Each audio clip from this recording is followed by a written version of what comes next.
I just saw what I believe was a tom, 500-600 yards away. But he's headed this way. He went behind a row of pines, and I haven't seen him come back out. I'd imagine he'd walk it down and come around it through the woods. I had pictures on my trail camera of a tom up here yesterday. He was up here at about 10:30, and then he came back by at 6:20. I was really hoping he was roosted nearby in these woods, being that late in the evening, but there's absolutely nothing roosted this evening or this morning near me. I didn't hear any gobbling, but I figured I'd sit it out till, mid-morning or noon or so. It's a little after 10 now. Yep, he just came out. He's coming.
There, I got him.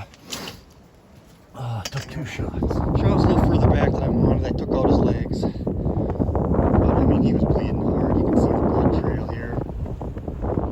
And I was able to get another arrow knocked. And he came through right here on the side window. And I put a second arrow in him. Right here. Fluttered over here and died.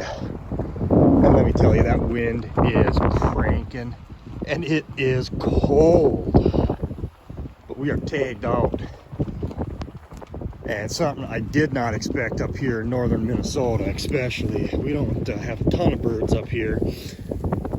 Look at those hooks. Those are the biggest spurs I've ever killed on a bird. Here he is. I had to bring him down and get out of the wind here. I tried up where my blind is in the corner, and oh man, it's brutal. It is warmer today than it has been the last few days. It's 30 degrees, but there is a 20-mile-an-hour north-northwest wind blowing, and it's just nasty with this fresh snow. But yeah, it took a lot of patience to get him this year. I'm assuming this is the tom that I had pictures of on. I got pictures of him Wednesday, and then I got pictures of him on Easter, which was yesterday. So I just had to be patient and stick it out. I had cameras out for about a week, got 0 pictures. Put cameras back out last weekend and got 1 picture on Wednesday. The last 3 days prior to Easter, absolutely nothing. Now this morning he came in. As he was working his way up the wood line. It's hard because you lose track of them for about 150 yards in this spot because they go below the hill, and you just got to trust that they're coming. But boy, there was birds gobbling across the road. They sounded kind of like jakes. They weren't real hard, deep gobbles, but they were hammering. So I was hoping he wasn't going to turn around and run back into the woods to go after him, but he didn't. He kept working. And when he crested that hill, it's kind of tough to see on the video, but from where I was sitting up a little higher, the second he saw the decoy, he fanned out full strut, and only for a couple seconds, and then he just came right into the decoy, ran right in. And I'd considered not putting a decoy out this morning, just because I didn't want to spook him. He's been kind of running by himself looking for hens, I assume, and there's a gate there between 2 fields, and they just naturally cross at that gate. So it's a really good just ambush spot.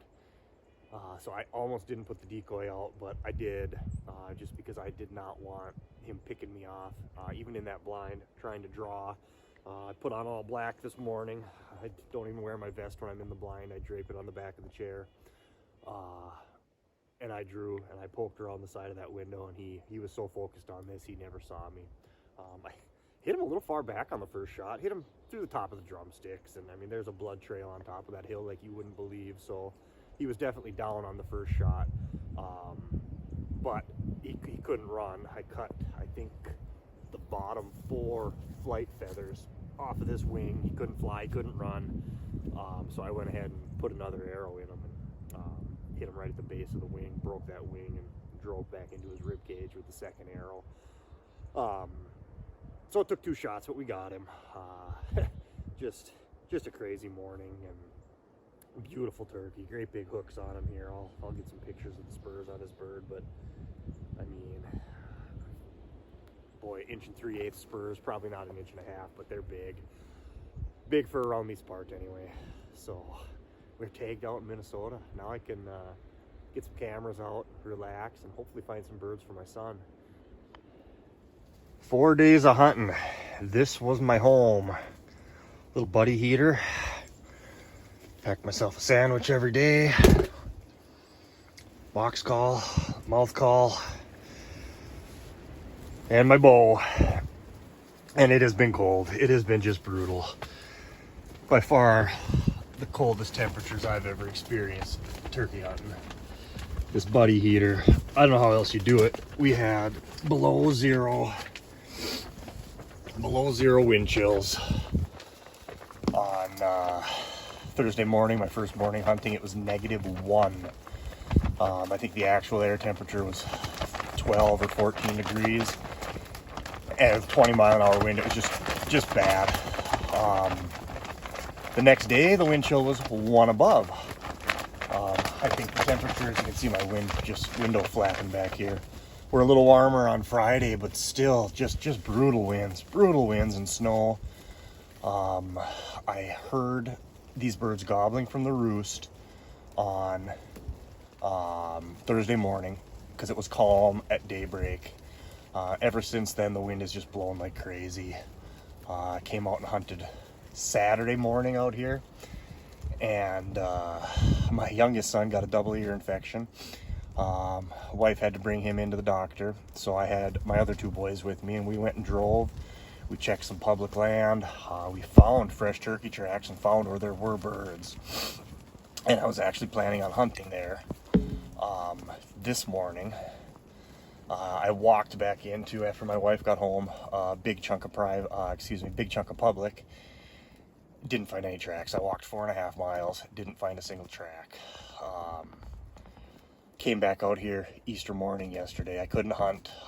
Let the kids find their Easter baskets and hung out with the family, made breakfast, and I just walked out here to put my cameras back out. I had my cameras out here for about 1.5 weeks and not one picture until Wednesday. I had gotten 1 tom on camera Wednesday.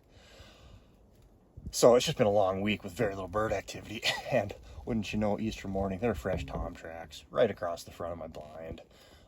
It looked like it had roosted in these woods, and walked out past my blind and then went to the field north and just kept on walking.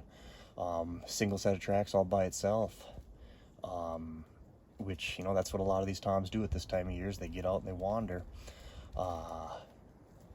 So I put the cameras out, and it was just eating me up last night after Easter at dark. I had to make a decision. Do I go to that public land where I know there's turkeys there as well? Or do I stick out another morning in this blind after 3 days of seeing nothing? And pulled my cameras, and wouldn't you know, that tom was on camera 10:30 Easter morning after I'd left. And he was back on camera at 6:30 last night. And I thought, sure enough, he's roosted here. If he's here at 6:30 at night, he roosted here for sure. And he didn't. Absolutely nothing here this morning. I know the birds are roosted about 3/4 of a mile from here. There's some other private land where I know they get fed in the winter. and I think they're just still flocked up there. I can't say that for sure, but I heard them gobbling from the roost Thursday morning. I biked down the road and I was able to get a gobble on, I think it was last Sunday.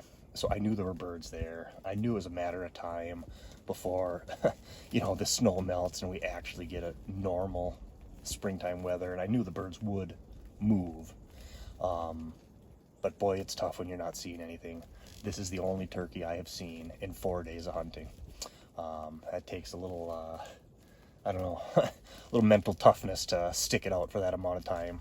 Sitting in a blind is not the most exciting way to turkey hunt, but when you got single digits and below zero wind chills, it's just about the only way you can really spend any amount of time out here. So yeah, I'm gonna get that bird propped up, get some nice pictures of him, and get out of the cold.